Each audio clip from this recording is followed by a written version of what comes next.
Welcome to Dram Straight. My name is Mike. Don't forget to like and subscribe to our YouTube channel. If you're new to Scotch or have ever stood in front of a wall of bottles of Scotch wondering where to begin, this is the channel for you. Years ago, I knew little about Scotch. All I knew was that I was tired of chasing red wines and paying a lot for disappointing bottles, and thus began my journey into the world of Scotch. I started my own journey quite a few years ago with a neighbor. He had more experience than myself. There's definitely a couple of times a week we'd end up out back by the fire table, drams in hand, talking about everything that mattered and plenty that didn't. Much of the conversation just kind of kept coming back to the dram in hand and how amazing it was. We started experimenting with a bottle called Naked Grouse. In Canada, it was about $50. It was a very short word, perfect for explaining what a blended Scotch is, yet a little rough around the edges. It was a beginner's experience. From there, we graduated to one called Monkey Shoulder, which served as an excellent bridge between blends and single malts. It was about $60 a bottle and slightly better. Gotta say, after that, we ventured into the world of a single malt Scotch with the Glenlivet.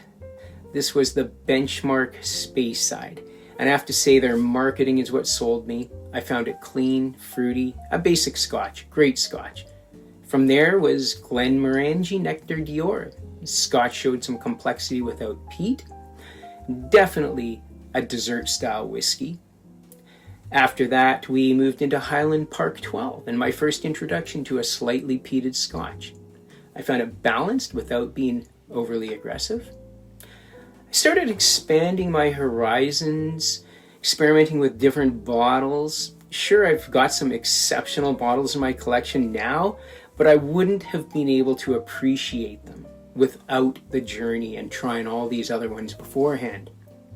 The difference between my journey with Scotch and my journey with wine is that I have tried over 100 bottles of Scotch, and I can honestly say there's not one bottle I did not like. On my journey with wine, I was battling about 50% with many of them, ending up down the drain. Through my journey, I've also learned that although I haven't had any bottles I don't like, some are better than others. Some fit different environments better.